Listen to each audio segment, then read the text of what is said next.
C'est à visage caché qu'Olivier accepte de témoigner pour alerter. Sa femme, enceinte de 7 mois et demi, est ici, aux soins intensifs du CHU Tivoli, inconsciente, dans un état critique, sous oxygénation extracorporelle. Loin d'être anti-vaccin, elle hésitait à se faire vacciner durant sa grossesse. C'était vraiment une question de peur par rapport au fœtus, qu'elle ne voulait pas se faire vacciner. Enfin, qu'elle hésitait de se faire vacciner, mais en tout cas, elle voulait le faire. Elle n'a pas eu le temps, tout simplement. C'est revenu comme ça, comme un coup de tonnerre ou comme une... Voilà, comme on dit chez nous, j'ai ramassé une claque en pleine gueule, et elle aussi, voilà. Personne n'y croit en fait de ce qui se passe, on a l'impression de vivre dans un cauchemar en fait. La vie de la mère et du bébé sont en danger, pourtant elle n'avait aucun facteur de risque. Dans les services de soins intensifs, le cas n'est pas isolé, des situations très délicates à gérer.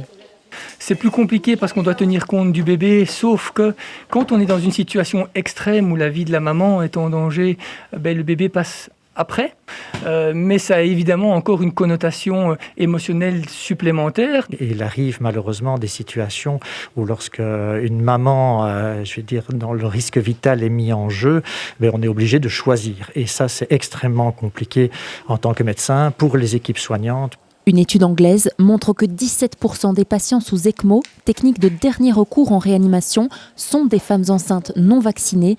Aujourd'hui, les autorités médicales lancent un appel clair en faveur du vaccin. Alors, c'est pas que je le conseille, je le recommande très fermement.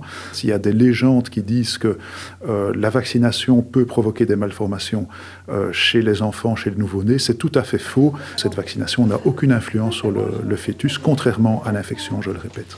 C'est pas une fake news, il y a vraiment des complications, il y a 15 fois plus de chances de mourir chez les femmes enceintes, 4 fois plus de chances d'être intubées, et 22 fois plus de chances d'avoir un accouchement prématuré. Donc non seulement la mère est plus atteinte, mais il y a des conséquences directes chez le bébé également. Malgré tout, certaines hésitent encore, la sensibilisation reste essentielle. J'ai hésité et je pense que c'est normal d'hésiter. Je pense que toutes les femmes enceintes hésitent au début. Après, voilà, j'ai pesé le pour et le contre. J'en ai beaucoup parlé autour de moi. J'ai été convaincue, oui, en discutant avec mon gynécologue. Je me dis effectivement que je ne regrette pas. Aujourd'hui, Olivier veut faire passer ce message.